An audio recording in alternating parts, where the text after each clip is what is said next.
Si alguien me hubiera dicho hace unos años que el lugar donde más orgulloso me sentía de entrar cada mañana iba a convertirse en el escenario de mi humillación más grande, le habría dicho que exagerara. Yo siempre fui de esos que creen que mientras uno trabaje bien, sea buen esposo, pague las cuentas y no le deba nada a nadie, la vida tarde o temprano se ordena. Hoy cuento esta historia en primera persona porque, si la leyera como una publicación cualquiera en Internet, sería de esos que comentan: yo jamás aguantaría algo así. La realidad es que aguanté mucho más de lo que me imaginé, solo por no tirar a la basura años de trabajo y un matrimonio que, en mi cabeza, era estable. Me llamo Sergio, tengo 36 años y durante casi 8 años trabajé en la misma empresa de logística, sacrificando horas extra, fines de semana y hasta mi salud para que mi esposa no se preocupara por nada, mientras ella se enamoraba poco a poco de la persona a la que yo más admiraba en ese lugar, mi jefe directo. Entré a la empresa a los 25 años, como ayudante de almacén, cargando cajas y recibiendo mercancía. Para muchos era un trabajo más. Para mí era la primera vez que tenía contrato, prestaciones y la sensación de que estaba formando parte de algo grande. La empresa era conocida en la ciudad, el edificio era moderno, había comedor, seguro médico y hasta cursos internos. Venía de trabajar en changarros donde si te enfermabas un día te reemplazaban al siguiente. Cuando firmé mi contrato y me dieron mi gafete con foto, lo guardé ese día bajo la almohada como si fuera un trofeo. Mi jefe en ese momento, Ricardo, era de esos tipos carismáticos, siempre de camisa planchada y sonrisa fácil, que se sabía los nombres de todos, desde el guardia de la puerta hasta el gerente general. Yo lo admiraba porque parecía tener control de todo sin levantar la voz, y porque siempre tenía un chiste listo, incluso en los cierres de mes más pesados. En esa época yo llevaba 2 años de relación con quien luego sería mi esposa, Laura. Nos habíamos conocido en la prepa. Ella estudió algo de administración, pero nunca terminó. Dejó la carrera diciendo que no era lo suyo, que quería trabajar, que la escuela la asfixiaba. Durante un tiempo trabajó en tiendas, call centers, puestos donde la quemaban con horarios horribles por muy poco dinero. Cuando a mí me salió este trabajo fijo, sentí que era mi responsabilidad subirnos a los dos. Al poco tiempo nos casamos por el civil con una boda pequeña y nos fuimos a vivir a un departamento rentado cerca de la empresa. Yo entraba a las 6 de la mañana, salía a las 4 y muchas veces me quedaba de largo cuando hacía falta. Ella trabajaba en un local de ropa que cambiaba de dueños cada año. Con los meses, empecé a crecer dentro de la empresa. De ayudante pasé a operador de montacargas, luego a encargado de inventarios. No fue un salto mágico. Fue a base de aceptar todos los turnos que nadie quería, de aprender sistemas en mis ratos libres, de ofrecerme a cubrir cuando alguien fallaba. Ricardo fue quien más me impulsó. Me decía que veía en mí madera de supervisor, que no me conformara con solo mover cajas. Yo le creí. Llegó un punto en el que ganaba lo suficiente como para que a Laura se le hiciera cada vez más pesado su trabajo en las tiendas. Llegaba molesta, cansada, con historias de clientes groseros, jefas tóxicas y comisiones que nunca se cumplían. Un día en la cocina de casa, casi llorando, me dijo que estaba harta, que sentía que no avanzaba. Fue ahí cuando se me ocurrió lo que en ese momento me pareció una gran idea: hablar con Ricardo para ver si en la empresa había alguna vacante administrativa donde ella pudiera encajar. Le conocía el perfil, sabía que se defendía con la computadora, que sabía tratar gente.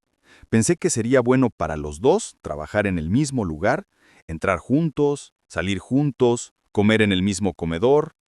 Le planteé la idea a Ricardo una tarde en la que nos quedamos repasando inventarios. Él se mostró abierto. Me dijo que justo estaban por abrir una posición de auxiliar en el área de facturación, y que si Laura cumplía con lo básico, podía recomendarla para la entrevista. Salí de ahí emocionado, sintiendo que estaba ayudando a mi esposa y demostrando a la vez ser un empleado comprometido. Laura se emocionó también. Actualizamos su CV, practicamos posibles preguntas. El día de la entrevista se arregló más que nunca. Se puso un blazer que casi no usaba y se fue conmigo. Yo me fui al almacén y ella a la oficina. Esa mañana trabajé más distraído que de costumbre, mirando el reloj, imaginando cómo le estaría yendo. Al mediodía me escribió un mensaje. Salió bien. Tu jefe es súper buena onda. Esa frase, en ese momento, me dio orgullo. Con el tiempo, se convertiría en algo que no podía sacarme de la cabeza. A la semana le llamaron para decirle que había quedado. La empresa de logística, que para mí era casi una segunda casa, se convirtió también en su lugar. Los primeros meses fueron como yo los fantaseé. Íbamos juntos en transporte, desayunábamos juntos a veces en el comedor, nos encontrábamos a la salida. Ella contaba anécdotas de la oficina, del ambiente más tranquilo comparado con las tiendas, de cómo le gustaba sentirse parte de algo grande. Empezó a llevarse bien con varias compañeras del área y sobre todo con Ricardo. Él, como siempre, sabía cómo caer bien. Bajaba al área de facturación a hacer chistes, les llevaba café, les contaba historias de cuando él había empezado desde abajo. Laura lo admiraba. Una noche en casa, me dijo algo que entonces no me pareció raro. Ahora entiendo por qué lo respetas tanto. Se nota que sabe tratar a la gente, no como otros jefes que he tenido. Yo asentí, contento de haber juntado mis dos mundos, el trabajo y la casa. Con el tiempo, las cosas empezaron a cambiar, pero tan despacio que fue fácil no verlas. Laura empezó a quedarse más tiempo en la oficina, cerrando cosas o en reuniones. Yo entendía que a veces pasaba, sobre todo en cierre de mes, pero se hizo costumbre que ella saliera 1 hora, a veces 2 horas, después que yo, y que llegara a casa más arreglada de lo que se había ido, con alguna excusa rápida de que se había probado algo en la tienda de la esquina, o que había pasado con una compañera a tomar un café. Empezó a hablar muchísimo de la gente de la oficina, especialmente de Ricardo, que si había dicho tal cosa, que si había defendido al equipo frente a un gerente, que si no parecía jefe, parecía amigo. A mí me daba algo de celos, pero los escondía bajo la frase, qué bueno que se lleva bien con él, eso siempre ayuda. Un día en una comida de fin de año que organizó la empresa en un salón, entendí que la relación entre ellos no era solo profesional. Había barra libre, música, mesas largas. Al principio estábamos todos mezclados, luego cada quien se fue distribuyendo. Yo andaba de mesa en mesa, saludando, hablando con compañeros de almacén y de otras áreas. Cuando pasé cerca de la mesa de la oficina, vi a Laura y Ricardo riéndose con la cabeza muy cerca, más de lo normal.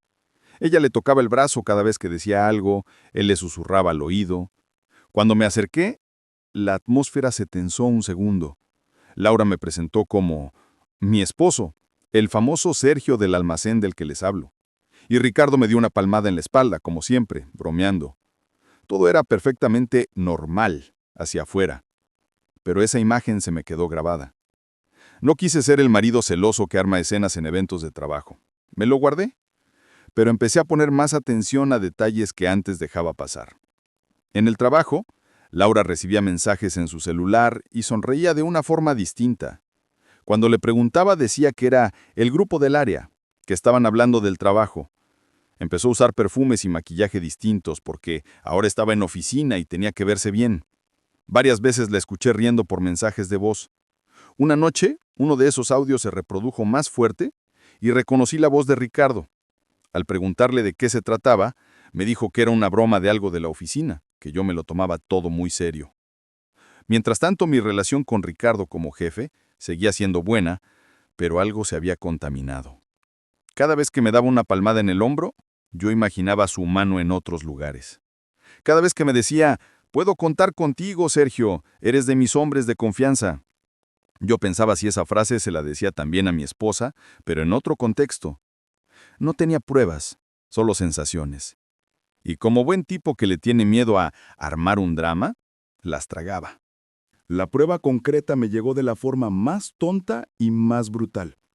Una tarde, uno de los chicos de sistemas bajó al almacén a revisar unas terminales.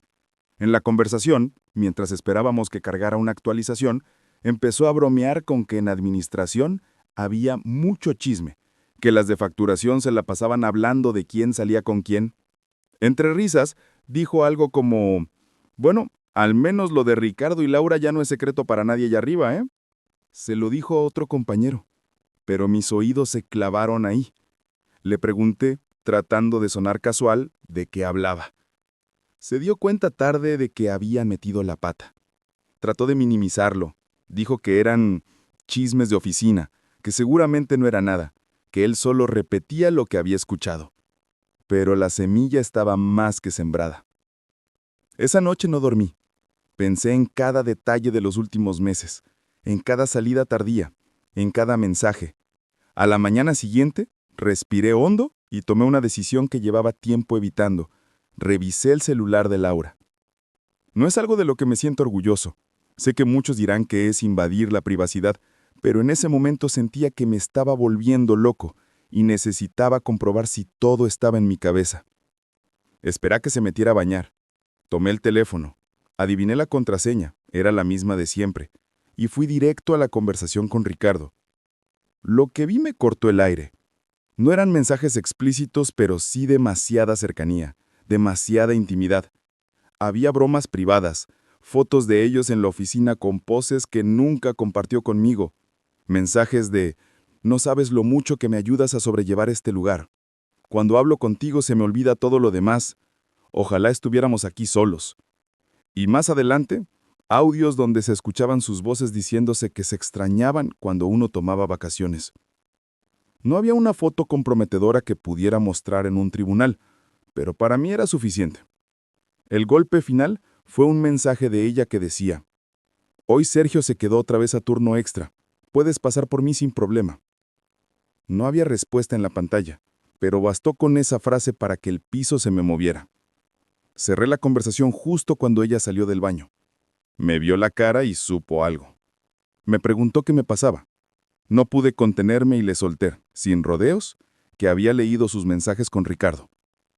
Ella primero se puso roja, luego pálida. En lugar de admitir algo, se volcó contra mí. Me dijo que era un enfermo, que qué hacía revisando su teléfono, que eso era control, que por eso no me contaba ciertas cosas porque siempre exageraba. La conversación se volvió una discusión larga, densa y sucia. Ella insistía en que eran solo mensajes, que nunca había pasado nada físico, que Ricardo era solo un amigo con quien se llevaba bien, que yo veía cosas donde no las había. Yo le decía que una cosa era compañerismo y otra era decirle a tu jefe que ojalá estuvieran solos cuando tu esposo está partiéndose la espalda en el almacén. En algún punto de la pelea, soltó la frase que me terminó de partir. ¿Sabes cuál es tu problema? Que no soportas que alguien me trate mejor que tú, que me escuche más que tú. Ricardo me valora. Tú solo ves números y horarios. En otras palabras, el problema no era que ella se estuviera cruzando líneas. El problema era que yo no era suficiente. En los días que siguieron, la casa se volvió un infierno silencioso. Seguíamos viviendo juntos, yendo a la misma empresa, pero casi no hablábamos. Ella insistía en que no había sido infiel, que no hubo besos ni nada por el estilo, que solo se le había ido la mano con la confianza, y que si yo la seguía llamando infiel, ella se iba a ir. Yo, que no quería tirar 8 años de relación a la basura, empecé a ceder. Llegué a decir frases que hoy me dan vergüenza, como, ok, digamos que solo fue un límite mal puesto, pero necesito que lo cortes. Ella prometió que sí, que iba a tomar distancia, que no hablarían de nada personal más, que solo lo justo del trabajo. En el trabajo, Ricardo se comportó como si nada. No sé si Laura le contó que yo había leído los mensajes, pero sospecho que sí. Sus bromas conmigo siguieron, sus palmaditas también. Yo por dentro hervía, pero por fuera era el empleado correcto. No quería mezclar una crisis personal con mi única fuente de ingreso estable. Empecé a buscar otro trabajo a escondidas, por si las cosas se ponían insostenibles. Mientras tanto, intenté distanciar a Laura de Ricardo sin parecer un loco. Le sugerí cambiar de área, postularse a una vacante en otra empresa, incluso consideré que dejara de trabajar si eso la hacía sentir mejor. Ella decía que no iba a dejar un buen puesto por los celos de nadie, que ya había puesto límites y que yo era el que no sabía soltar. La mentira de que ya todo estaba cortado duró poco. Un sábado, la empresa organizó una capacitación obligatoria para mandos medios. Yo, por mi puesto, tenía que ir. Laura, en teoría, no. Sin embargo, el viernes por la noche me dijo que a ella también le tocaba asistir, porque iban a haber temas de facturación. No me cuadraba, pero asentí. El sábado llegué al salón de capacitación puntual. Vi a varios compañeros. Vi a Ricardo, pero no vi a Laura. Pregunté si alguien de facturación venía. Dijeron que no, que esa sesión era solo para supervisores y jefes. Sentí como algo se me heló dentro. En el primer descanso, salí a marcarle. No contestó. Le escribí. Nada. Cuando terminó la jornada, en lugar de ir a casa directo, pasé por un impulso frente a un café cercano a la empresa. De esos donde varias veces le había escuchado decir que se juntaban las chicas. Ahí estaban, Laura y Ricardo en una mesa del fondo, sin compañeros alrededor, riéndose con esa intimidad que había visto en los mensajes. No estaban abrazados ni besándose, pero la escena hablaba sola. Me quedé unos segundos en la puerta, mirándolos. Cuando ella me vio, cambió la cara. Se acomodó el cabello nerviosa.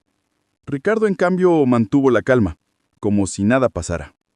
Me acerqué, pregunté con la voz más serena que pude.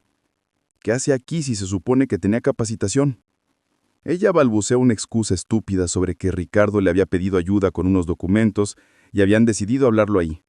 Él agregó que no quería interrumpir mi capacitación y por eso no me molestó. Sonaba tan ensayado que me dieron ganas de reír. Esa fue la última vez que intenté sostener la mentira. Esa noche le dije a Laura que no podía más, que para mí eso sí era infidelidad, aunque ella se empeñara en buscar tecnicismos, que necesitaba que eligiera, o nuestra relación y un corte real con él, lo que implicaba inevitablemente dejar la empresa o al menos cambiar de área de inmediato, o seguir con su no pasa nada, y entonces cada quien por su lado. Ahí salió la versión más agresiva de ella, la que yo conocía poco. Me llamó controlador, enfermo, me dijo que le estaba pidiendo que sacrificara su crecimiento profesional por mis inseguridades, que yo era un machista disfrazado de buen tipo, que ella no iba a renunciar a nada por un hombre que ni siquiera sabía escucharla. En resumen, el traicionado también era el culpable.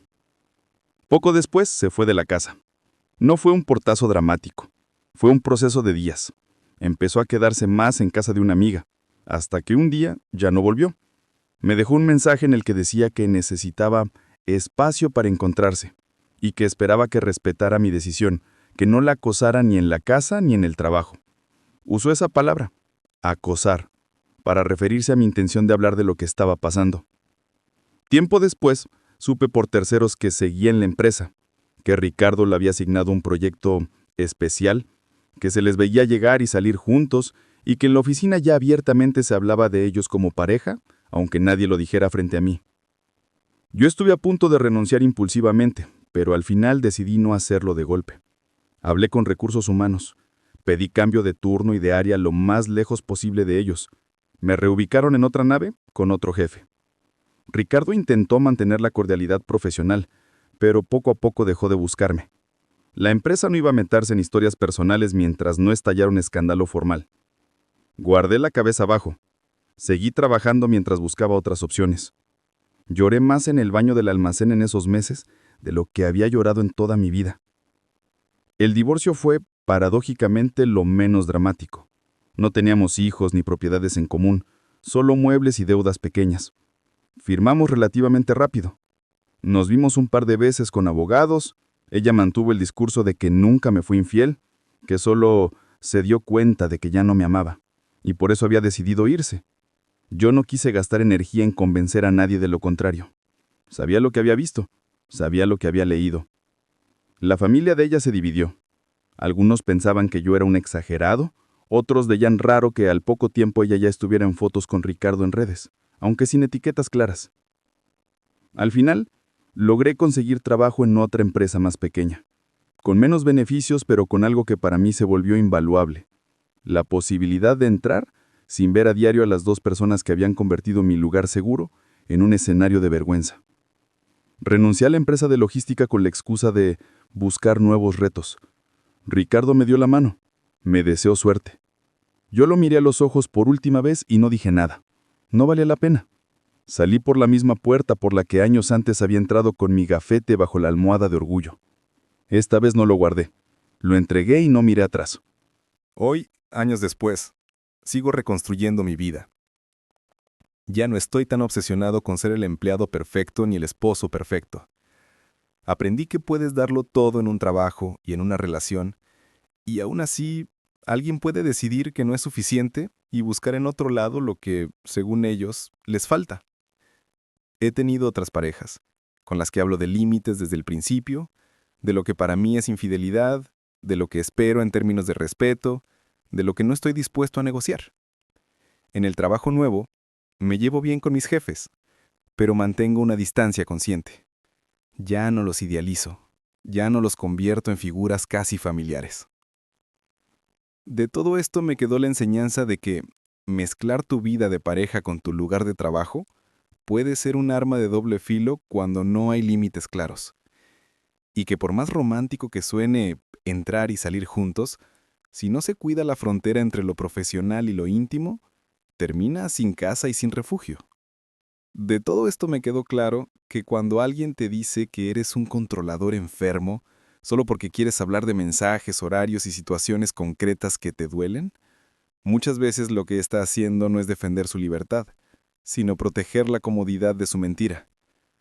De todo esto saco que la infidelidad no empieza el día que hay un beso en un estacionamiento, sino mucho antes, en cada confidencia que se guarda escondidas, en cada no le digas a Sergio, en cada tarde libre que se reporta como capacitación y sobre todo, de todo esto me quedó la certeza de que mi valor como persona no depende de lo que un jefe admire de mí ni de lo que una esposa decida sentir por otro. Puedo perder un empleo y un matrimonio el mismo año y seguir en pie, siempre y cuando no pierda lo único que ya no estoy dispuesto a entregar nunca más por completo, que es mi dignidad y la capacidad de decir hasta aquí, aunque todo el mundo me acuse de exagerado.